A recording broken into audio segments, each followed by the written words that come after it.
नमस्कार, आप देख रहे हैं एशिया न्यूज़ इंडिया। मैं हूं कीर्ति सिंह।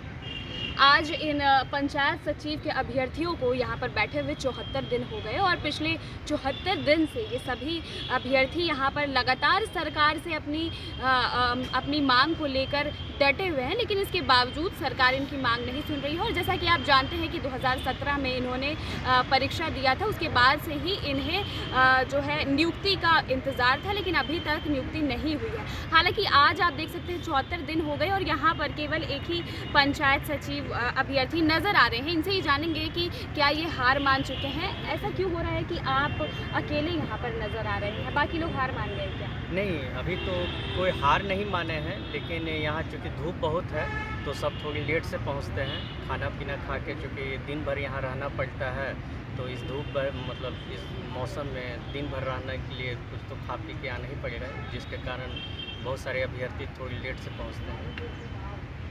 और जिस तरह से आज कितने दिन हो गए आपको यहाँ बैठे? आज 73 दिन हो गए, आज 73वां दिन है। और अभी तक सरकार की तरफ से क्या कुछ प्रतिक्रिया आई है, क्या कुछ मांग आपकी पूरी करने को लेकर लगता है कि करेंगे?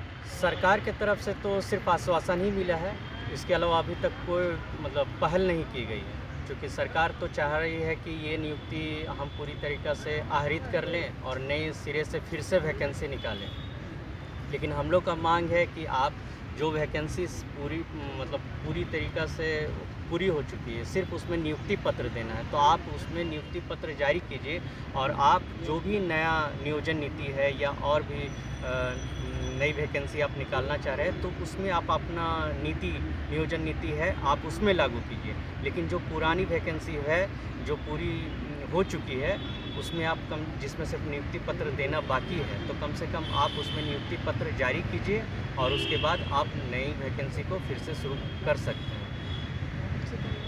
तो देखा आपने कि इतने दिनों से यहाँ पर बैठे हुए हैं और इन्हें लगातार सरकार के द्वारा केवल आश्वासन दिया गया है। हालांकि कल भी देखा गया कि कांग्रेस की तरफ से यहाँ पर केंद्र सरकार के विरोध में धरना किया जा रहा था। आपकी बात किसने सुनी? आप लोगों ने कोशिश नहीं की? बड़े बड़े मंत्री आए थे, विधायक आए थे, उनसे बात करने की? हम लोग तो अविनाश पांडे जी से मिले, लेकिन उन्होंने कहा कि हम आपकी बातों को संज्ञान में लिए हुए हैं, हम अभी जाएंगे और कांग्रेस पार्टी में सभी मंत्रियों का एक बैठक है, तो उसमें आप लोग की बातें रखेंगे और उसके बाद हम लोग सरकार के पास आप लोग की मांग को पहुंचाएंगे। लेकिन ये आश्वासन देते देते हमको लगता है 2 साल के लगभग हो चुका है, लेकिन अभी तक तो कोई पहल सरकार की तरफ से न कांग्रेस के मंत्रियों की तरफ से अभी तक किया गया है। तो हम लोग तो खैर इंतज़ार ही कर रहे हैं, लेकिन हम लोग जहाँ भी कांग्रेस के मंत्री या जेएमएम के मंत्री मिलते हैं, हम अपनी मांगों को उनके पास बार बार दोहराते हैं कि आप हम लोग की मांग को सुने, क्योंकि हम लोग का मांग पूरी तरीके से संवैधानिक है और हम लोग की पूरी तरीके जायज़ है और हम लोग को बस आपको नियुक्ति पत्र देना है, तो इसमें कोई कठिनाई है नहीं। लेकिन सरकार को अपना रुख स्पष्ट करना पड़ेगा, तभी हो पाएगा। तो आप देख सकते हैं कि इन्होंने कई मंत्रियों से भी बात किया है, विधायक से भी बात किया है, इन्हें आश्वासन दिया गया है। आगे देखना होगा कि जिस तरह से इनकी मजबूती दिख रही है, ये लगातार धरना कर रहे हैं और इनका कहना है कि जब तक सरकार इनकी बात पूरी नहीं करेगी, इन्हें न्याय नहीं मिलेगा, तब तक ये इसी तरह धरना पर बैठे रहेंगे। आगे देखना होगा कि कब तक इनकी मांग पूरी होती है और सरकार कब जाकर इनकी नियुक्ति पूरी करती है। तब तक के लिए बने रहे एशिया न्यूज़ इंडिया के साथ रांची।